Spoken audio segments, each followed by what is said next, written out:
What's up, everybody? Happy New Year. Happy Friday. Welcome to 2021.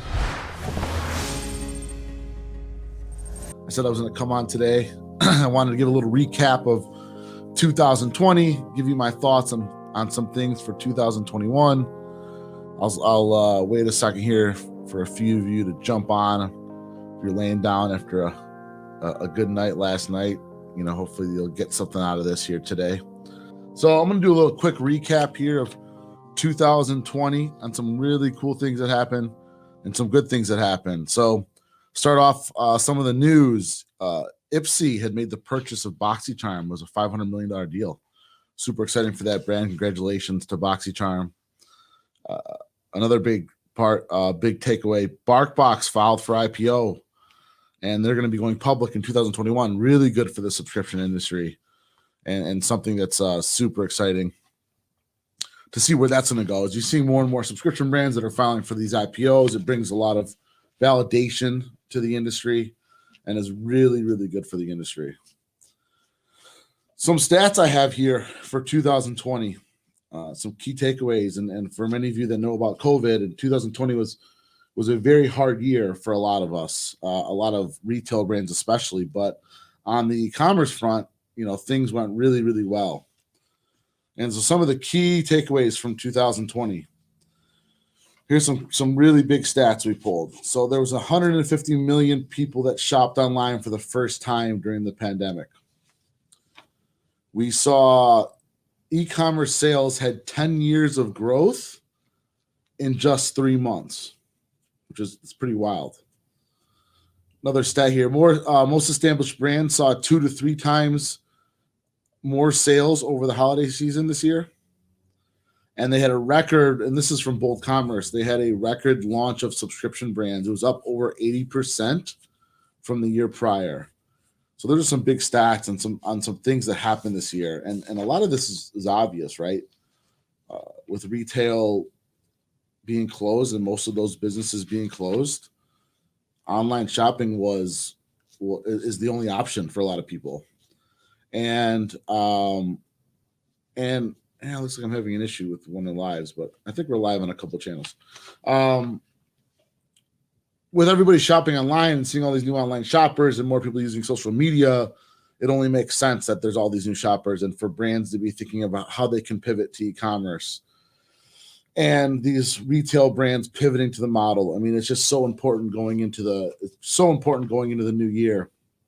So a couple of things that I've got here for us to think about and what you should be thinking about for 2021, that is. One, we saw an uptick in cost per clicks from 71 cents up to $1. And with that, having your customer acquisition costs go up, that's nearly 30%. That can have a huge effect on the business. So what's important there is for you to think about how to diversify traffic. Not just get your traffic from social media, get your top of the line traffic from social media, influencer marketing, get it from marketplaces, bloggers. Very important that you diversify this traffic going into 2021.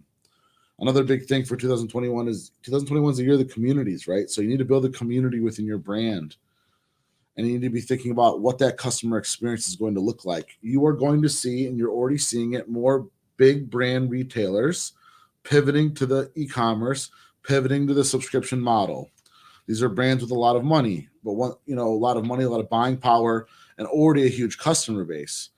But you as a subscription brand need to really focus on the customer experience that's going to set you apart from everybody else. Competition is only going to get harder for 2021, especially online, as so many more consumers are making purchases online. And we saw through the holiday season, how many more buyers came to the market. Now, a lot of those buyers, that never bought online before have bought for the first time. And there's a large percentage of those that are going to love that convenience of being able to order something online and have it delivered to their home. So we need to be thinking as a subscription brand, how do we set ourselves apart? How do we build a customer experience that's that's something they can't get on the retail level, or something that sets you apart from some of these big box brands? Another thing to think about is 2021 was like really the year of acquisition with all these new buyers. 2021 is going to be the year of retention. And how are you going to set yourself apart when it comes to retention? Very important piece with retention is surveying the customers ahead of time, being proactive and not reactive. You need to identify consumers that are having an unpleasant customer experience, reaching out to those customers ahead of time, and trying to solve that issue and make that experience better so you can avoid any sort of cancellation in the future. Things that I think that we're going to see a lot of another big thing with the way you're building your website. Here are some quick tips on things that you need to make sure are happening with your brand. One, your site has to be mobile first. You're seeing more and more purchases are coming from mobile. Their attention is on mobile apps, mobile social media apps. And when they go to your brand, they're clicking on a link that's going to your website on their phone. More users purchase on mobile than on desktop or on iPad. And so it's very important that your website is mobile first. It's very important that your website is fast and it's responsive. Consumers have short attention spans. If you get them to your site, you don't want them to leave because it wasn't responsive or it was slow in loading. Invest in that. Invest in what you need to invest to speed up the website. Try to avoid, a lot of times websites are slow because they've got really big pictures that are taking up a lot of space, and really you can reduce the size of those and it still looks really good on the website. Other things too is making sure that you've got it very easy for people to check out. Check out through PayPal as an option is something I love. Checking out through Amazon Pay, something I love. Why? The consumer doesn't need to have their credit card on them to make the purchase. To me, this is very important. I can't tell you how many times I'm shopping, I'm laying in bed, I'm on my phone, I see something that I want to buy, I go to make the purchase, and I need my credit card, which is over in the kitchen. Well, now I'm not getting up and I'm not making that purchase. If there was just a one-click buy now using PayPal and all I had to do was log in, that's a big deal. And that's going to make the experience for the consumer much better. And it's going to help you in terms of getting more purchases because you've got multiple options for them to check out. Something that I read and I believe in for 2021 is I think you're going to start to see a lot more, because of so much consumer attention on social media, you're going to see a lot of this online live shopping. Instagram is adding an option which is going to make it very easy for people to check out for items with one click. Have your credit card information stored within Instagram.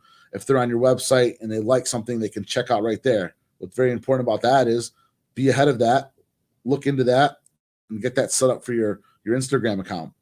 Also, too, I believe in this live shopping. I think that you're going to start to see where brands are going to go live online and they're going to be showcasing products that you can then purchase right then and there, like the Home Shopping Network, but on social media. This is where things are moving to. All the attention is on these social media accounts, Instagram, TikTok, Facebook. This is where you're going to see a lot of brands putting a lot of investment and time and energy in making those platforms an opportunity to complete a sale. So when you're building out 2021 and you're thinking about your strategy, look at the different ways some of these social media accounts are going to allow consumers to make purchases. You're seeing these happen with Facebook. It's going to be happening with Instagram. You're going to see it happen with Pinterest. People are going to be able to make that purchase right then and there, and their credit card information is going to be right on the social media account to make that happen. So make sure you're staying ahead of that. I also think one of the biggest things, and this is probably the most important thing, and this is the last thing I want to sort of give you guys as a takeaway. 2021 is a new year. Everybody's excited for it because 2020 was a difficult year for a lot of people. If you don't put in processes and procedures, if you don't put a plan together, if you don't make change, if you don't put in any work, 2021 will be just like 2020. Nothing is going to just magically change because it's a new year. Think about your business, put the work in, put the processes together, spend time on building that business, understand the consumer behavior, understand where consumers' attention is. And consumers' attention right now is on TikTok, it's on Facebook, it's on Instagram. And for those of you that are discounting TikTok, I just looked at a stat that said on average, the consumers are spending 85 minutes a day on there. It's a lot. It's a lot of attention. So, and I think they've got over 800 million users. So really get into that. I hope this was useful. 2020 was a big year for e-commerce and subscription brands. 2021 is the year of retention and consumer experience and community. Focus on that, and it'll give you your best opportunity for success. I appreciate all of you guys tuning in. I love you guys. And for those of you that didn't see this on my personal Facebook page, I'll see if I can get it shared on there so it can be watched later. Again, thank you guys so much. Happy New Year.